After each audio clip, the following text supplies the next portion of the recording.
Դեկտեմբերի 6-ին կայանալիք սահմանադրական փոփոխությունների հանրաքվեին դիտորդական առաքելություն է իրականացնելու 18 տեղական կազմակերպություն։ Դիտորդական առաքելություն իրականացնող կազմակերպությունները թեպետ չունեն վստահություն, որ իշխանություններն այս անգամ հանրաքվեի արդյունքները ևս չեն կեղծելու, այդուհանդերձ կարծում են, որ իրենց գործունեությունը որոշակի զսպող մեխանիզմ կարող է լինել։ Իրավունքի Եվրոպա միավորումը հանրաքվեն վերահսկելու համար ունենալու է 400-ից ավել դիտորդ, հիմնական մտահոգությունը կապված է ընտրողների ստորագրած ցուցակների չհրապարակման հետ։ Մենք բազմիցս կոչ ենք արել իշխանությանը, պետական մարմիններին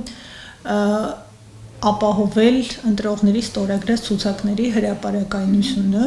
որովհետև համարում ենք, որ այդ ցուցակներն են այն հիմնական գործիքը, որոնց միջոցով տեղի են ունենում ընտրակեղծիքները, բայց այդ պահանջը գնալով ավելի ու ավելի է անտեսվում։ Կազմակերպության ղեկավար փաստաբան Լուսինե Հակոբյանի գծում է մտահոգության ևս մեկ առիթ է նույնականացման քարտերով քվեարկությունը։ Փաստաբանի խոսքերով դրանցում քվեարկության պարագայում ընտրությունների արդարության երաշխիքը, դրոշմակնիքը չի դրվում, ինչը մտահոգության մեծ առիթ է տալիս։ Նույնականացման քարտով քվեարկելու դեպքում ավելի է հեշտանալու բազմակի քվեարկության գործընթացը,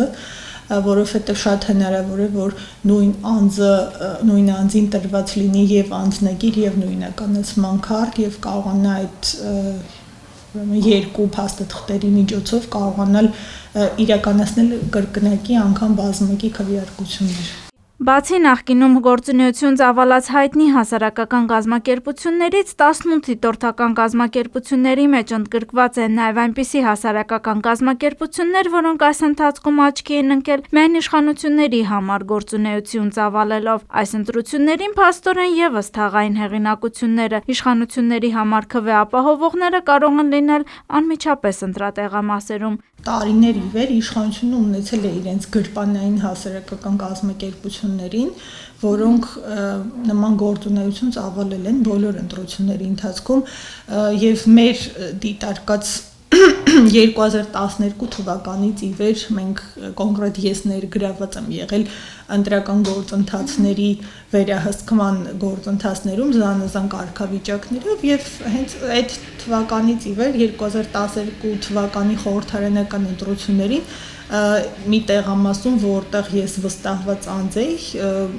դիտորդ էր հանդես գալիս ընտրությունը քոննե կազմակերպությունից մեկին, որը բացահայտ հայտարարում էր, որ ինքը հանրապետական է եւ հանրապետական կուսակցության օգտին ահագին ծավալուն գործունեություններ իրականացնում։ Ի վերջո մեր ահազանգերի հիման վրա նրա կազմակերպությունը նրան հեռացրեց, որովհետեւ արդեն ամեն շատ բացահայտ էր կատարվում եւ նրա դերակատարումը բացահայտված էր, հետեւաբար նրան հեռացրեցին, բայց այդ խնդիրը մշտապես գործում է։ Այս մտահոգությունը կիսում է նաև քաղաքացիական գիտակցություն հասարակական կազմակերպությունը, որն առաջիկա հանրաքվեին դիտորդական առաքելություն է իրականացնելու։ Կազմակերպության ղեկավար Նարեկ Սամսոնյանը առաջին լրատվականի զրույցում ասաց, որ 18 կազմակերպություններից մեծամասնության գործունեությանն է ծանոթ։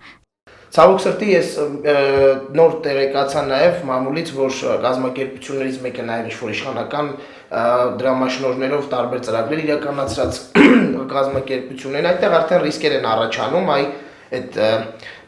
քրեական հեղինակությունների տեղամասերում հայտնվելու հետ կապված։ Սամսոնյանը նշում է, դիտորդական գործունեությունը մեծ ազդեցություն չի ունենալու հանրաքվեի արդյունքների վրա։ Դիտորդական առաքելության ասացի արդեն նշանակությունը շատ քիչ է, պարզապես հնարավորություն է, ևս մի հնարավորություն է քաղաքացիական հասարակության ինստիտուտի ներկայացուցիչների համար բարձրաձայնելու ընտրությունների ընթացքում տեղի ունեցած ապօրինությունները եւ դրանց շտկման շուրջ ինչ-որ հայտարարություններ, զեկույցներ կարդալու համար։